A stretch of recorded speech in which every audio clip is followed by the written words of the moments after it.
हरे राम हरे कृष्ण। श्रीमद् वाल्मीकि रामायण के नवम सर्ग, अयोध्या कांड के नवम सर्ग की कथा करेंगे। वाल्मीकि जी अयोध्या कांड के नवम सर्ग में लिखते हैं कि मंथरा कैकेयी को बार बार समझा रही है। मंथरा कह रही है कैकेयी को कि दुर्बुद्धे कैकेयी, राम के राज्याभिषेक हो जाने के पश्चात तुम्हारे दुर्भाग्य आने वाले हैं और तुम्हारा और तुम्हारे पुत्र भरत दोनों राज्य से निकाले जाएंगे। श्री राम अपने राज्य में निष्कंटक राज्य करने के लिए अपने रास्ते से भरत को हटा देंगे, राज्य से बाहर निकाल देंगे और अगर नहीं निकाले तो सेवक की भांति जीवन भर उसको सेवा करनी पड़ेगी और वही दशा तेरी भी होगी, तू दासी बन के रहेगी। पहले तो कैकेयी प्रसन्न थी कि राम का राज्याभिषेक हो रहा है। अब धीरे धीरे मंथरा कैकेयी को समझाने में सफल हो जाती है और कैकेयी कहती है तो मुझे क्या करना चाहिए, मुझे किस प्रकार से भरत को राज्य दिलाना चाहिए, क्या करना चाहिए।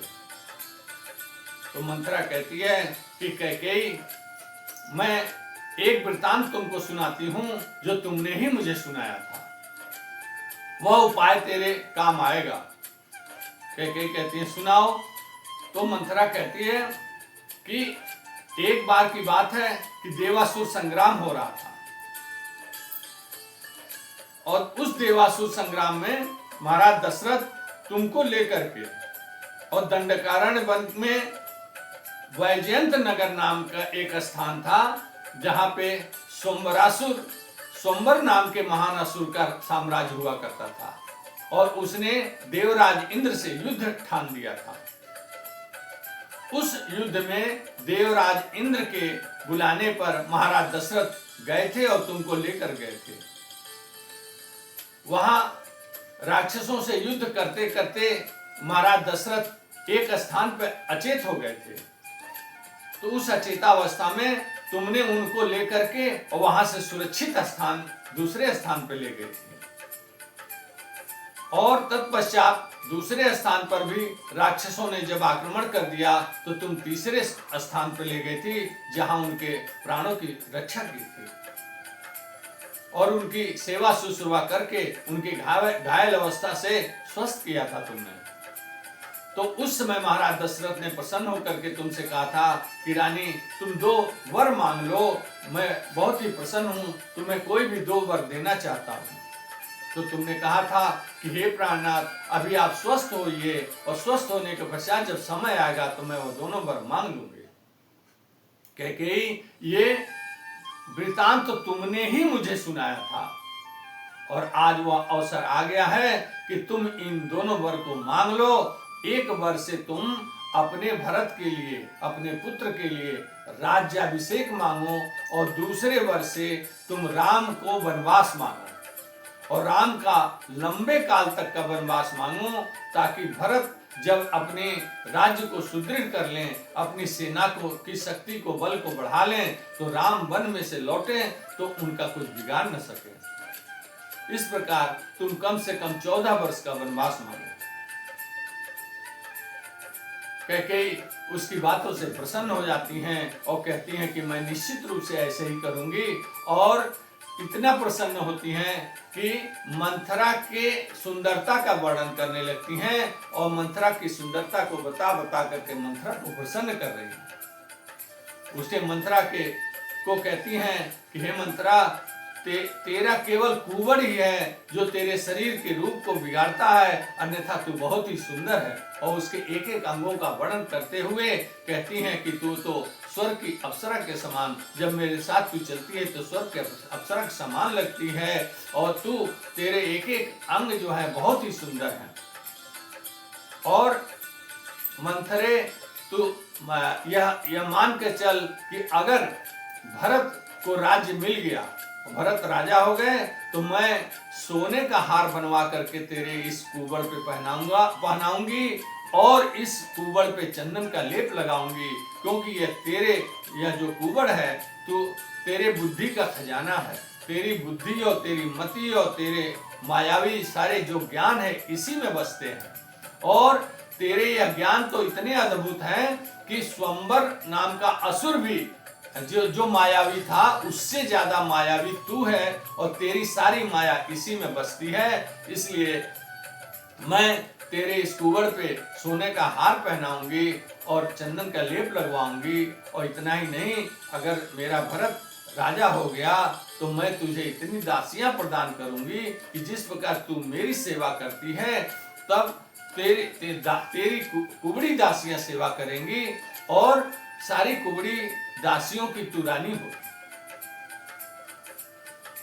इतना कहने के पश्चात मंथरा प्रसन्न हो जाती है और मंथरा कहती है कि कैकेयी नंदिनी अब देर न करो।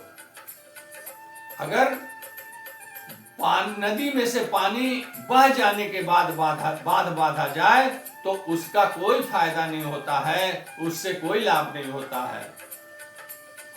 सदैव पानी जब बह रहा हो उसी समय बांधना चाहिए ताकि उस पानी को रोका जा सके, उपयोग में लाया जा सके। तो ठीक उसी प्रकार से कैकेयी तू मेरी बात मान ले और शीघ्र उठ और चल कोप भवन में जा, और समय रहते तो महाराज से दोनों वर मांग ले। राम का राज्याभिषेक हो उसके पहले तुम्हें यह दोनों वर मांगना होगा। राम का राज्याभिषेक हो जाने के पश्चात बहुत देर हो जाएगी, नदी से पानी बह चुका रहेगा, फिर कोई फायदा नहीं होगा, कोई लाभ नहीं होगा। तो कैकेयी तैयार हो जाती हैं उसके कहे के अनुसार।